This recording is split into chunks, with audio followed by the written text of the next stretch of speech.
Hey, I have big plans for tomorrow and the day after tomorrow, but this morning when I woke up, I suddenly had a sore throat in my life. What's up? It's the Culture Detective here investigating your favorite movies, and today I'm going to do a movie review on There Will Be Blood by Paul Thomas Anderson. Films released in the year 2007, and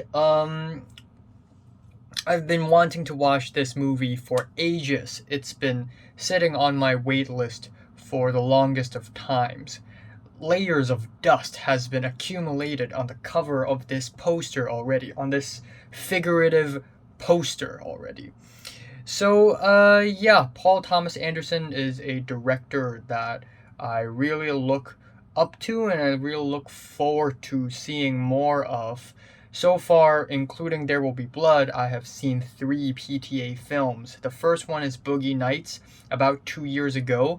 I watched this film in one go and I was thoroughly surprised. I mean, it is kinda art house, it feels indie, and the way it is directed, it is artsy, it has a lot of style and taste, yet at the same time it is very palatable. It doesn't feel dragged at all. It was actually a very enjoyable experience with a huge cast ensemble and a big story. Boogie Nights ended up really surprising me. I actually really enjoyed it. And then a year ago, or maybe I think also a couple years ago, I watched The Master. And The Master is a completely different film from Boogie Nights, both stylistically and story wise.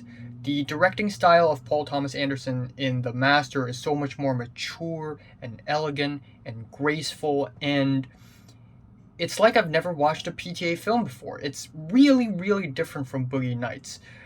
The only similarity I can think of is that they're both very long movies, but the length is justified given the size of the story. You know, PTA films are exactly the kind of films you would watch and then after it ends you would go, am I too dumb to understand this? Am I not smart enough to understand this? Because PTA films always feel really, really smart, like it is written by intellectuals, and every single line of dialogue and every single shot and camera angle also has layers of subtle nuances, and it's just a lot to analyze. And that's what I would like to say about The Master. After I watched it the first time, I didn't get it. I was actually confused as hell after I watched The Master. But after some revisits and after thinking about The Master more and more, the more I realized that there is more to it and the more I enjoy it. The Master has a really beautiful, surreal, dreamy quality to it that is so alluring and magical, and it's just like, hey, rewatch me, rewatch me. So, yeah, man, if I ever have a rewatch movies to rewatch, The Master would be up there somewhere. So, anyways, let's talk about the magnum opus, the most talked about film in PTA's filmography. There Will Be Blood, which is before The Master. And There Will Be Blood is very loosely based on the novel called Oil! By Upton Sinclair. And it is an epic period drama about a Californian oil man by the name of Daniel Plainview who finds a very nice land that has oil underneath and wants to drill oil and gain profit from it. And that's basically the movie. Very exciting, I know. And he is met with a few challenges, and the biggest of which is the pastor of that land, of that town. And the pastor is Eli Sunday, played by Paul Dano. And the pastor is also a very egocentric man who is all about religion and wants to have control over Daniel Plainview. So Daniel Plainview and Eli Sunday are basically counter forces. And when I watched There Will Be Blood, I actually drawed a lot of similarities between this and The Master. And I know There Will Be Blood and The Master are two very different films, but They're actually really, really similar. Both of them are period films set in the USA. I mean, all PTA films are set in the USA, but you get my point.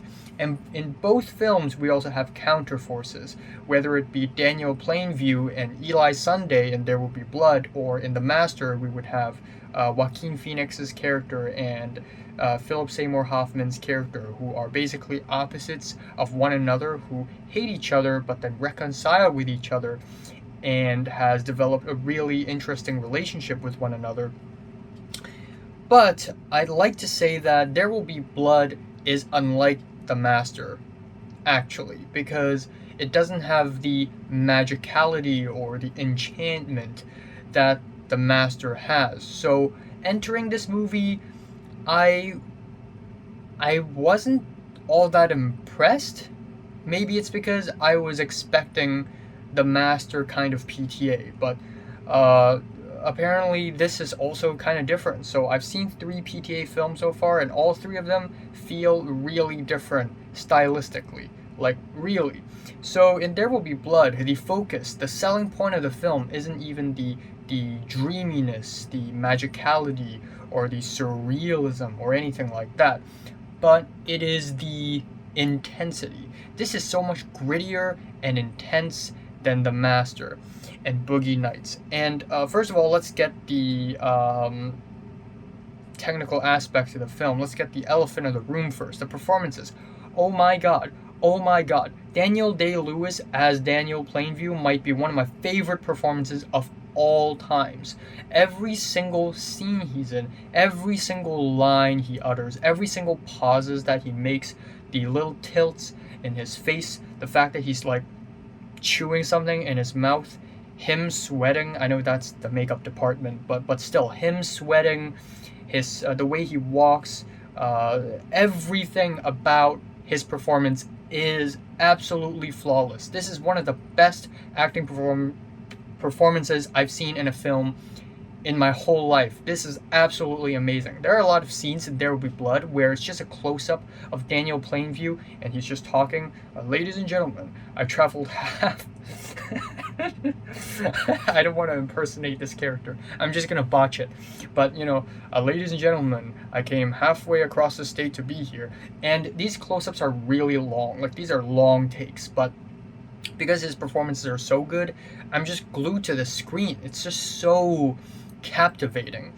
And the antithesis of the film, Eli Sunday, played by Paul Dano, amazing as well. Paul Dano is such an underrated actor. The sermon scenes where he just freaks out, "Get out! Ghost, get out!" Like, it's just absolutely freakishly intense performances, and he's amazing in Prisoners as well. If you enjoy Paul Dano's performances, check out Prisoners by Denis Villeneuve. But anyways, this movie has an absolutely fantastic score. This is one of my favorite film scores of all times now. And the score, of course, is composed by none other than Mr. Johnny Greenwood, who is the guitarist of my favorite band of all time, Radiohead. So what else do you expect? Similarly, Tom York also did a score for Guadagnino's Suspiria remake, and that score is friggin' amazing as well. But wow, the score for There Will Be Blood is mind-blowingly good because it actually defied my expectations. Normally, for a period film set in the early 1900s and 1910s, you would think some old-timey Western kind of score, and indeed, Johnny Greenwood's score is kind of like that, but it's also very freaky. It's like a horror movie soundtrack with the very plucky strings, and sometimes it would get really elegant, sometimes it would get sad and sweet, but they all share the crispiness and the texture, and it just sounds amazing. There's one scene in this film where the derrick, the drill, the oil drill, gets lit on fire and explodes, and throughout the scene, the soundtrack is these very hectic, random, avant-garde, borderline avant-garde drumstick slapping, and it's so weird, but it fits the tone so well. It just adds onto the absurdity and the tension of that scene. It's just exquisite. And the cinematography is great. I wouldn't say it's the kind of cinematography that I had expected. You know, after having watched The Master and Boogie Nights, I thought the cinematography would be more, you know, a lot of wide shots, a lot of colors, a lot of emphasis on a composition. And There Will Be Blood is a little bit more different than that. There are a lot of shots that look really normal, like you're just watching a normal movie, like a normal mainstream movie. And there are also shots that's really beautiful, but in a different way. The editing is also really good. There's again the Derek explosion scene. That is absolutely amazing. That is just perfect craftsmanship.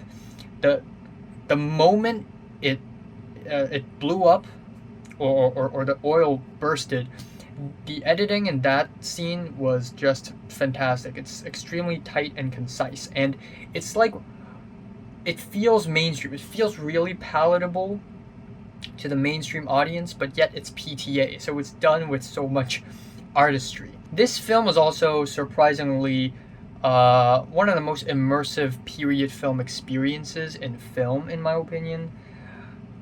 And I love a good immersive experience, and I love period films. Lately, I've fallen in love with period films. I love traveling back to the olden times because of the power of cinema, and Paul Thomas Anderson does that really well.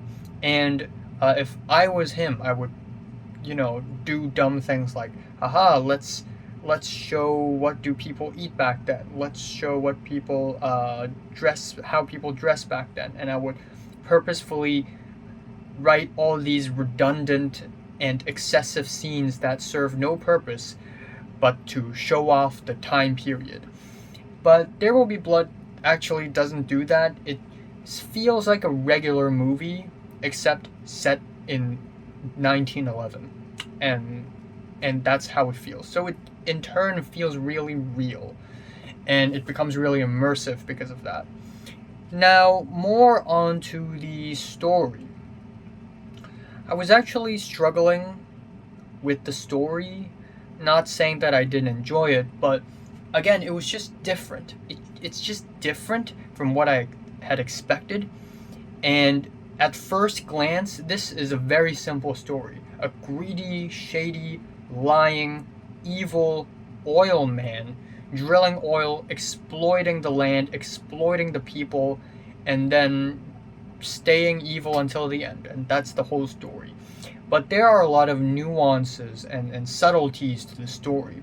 Again, if you would love a very straightforward kind of story, you would be disappointed because there are a lot of detours in the story, like the whole "I'm your half brother" plot point, which at first glance seems like it's totally irrelevant to the overall movie, to the overall story, but then there's also a lot to analyze, a lot to see in terms of how Daniel Plainview views family, how he views people, how he views competition. And again, it sounds like a weird detour plot point, but it is beautifully written, and it's almost like I'm reading a novel where there's more of a creative freedom to it. The Derek explosion scene is really intense. The confession scene is amazing. It's absolutely amazing. And then the ending is really weird and random. It feels like it's completely left field. But then again, if you analyze Daniel Plainview's character, you would realize that the ending isn't really that far fetched.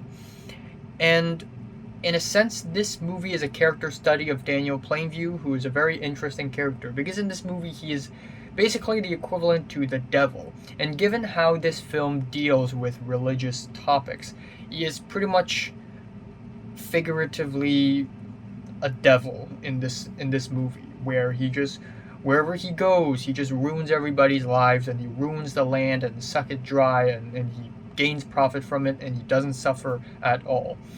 And that's also what makes his character so empty and broken. Like, there's a scene in the film where he has a conversation with a couple of guys from Standard Oil, and Standard Oil is like, okay, we're gonna offer you $1 million and you can just rest, sit at home. And Daniel Plainview is like, then what am I going to do with myself?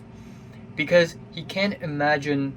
He works so hard to get all this oil, to make all this money, to sign all these contracts, and he doesn't really know what for. He's doing it for the success, but he's actually not doing it for a greater purpose other than success. If he doesn't do anything, he literally doesn't do anything. He has nothing to do. And he doesn't even care about love, because throughout the whole film, he has never shown any signs of kindness to people. I mean, he acts like he's kind, but is he though? Come on. Nor does he show any signs of love and affection. Which, I mean, I get it. It's not the point of the story, but given that he adopts a son and then constantly makes himself believe that he is his own son and lies about having a wife who died at childbirth, kind of implies that he doesn't even care about having a wife or actually having family. All he cares about is success. All he cares about is winning. All he cares about is removing competitors. And that's all he cares about. There's nothing else more important than success to him. And this film is also sort of a commentary on capitalism, and it is very scary in that sense. It also has a lot to do with faith, greed, and control, dominance. There's a lot of power dynamic between Daniel Plainview and Eli Sunday, the confession scene, and the ending scene, which sort of parallels with the confession scene. And this film is fantastic. It is an absolutely amazing film. You can really tell that there is no compromise to PTA's vision whatsoever. He made exactly what he wanted to make for this movie. Every single scene, every single dialogue, every single shot is done to artistic craftsmanship flawlessness.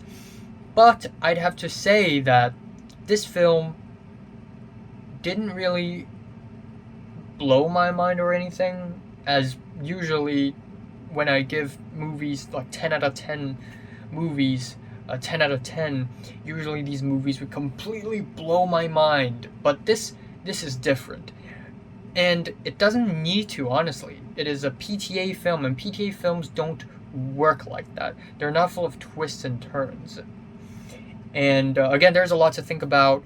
And this film definitely deserves repeated viewings. Maybe I will enjoy this film even more after a second viewing or a third viewing. I don't know.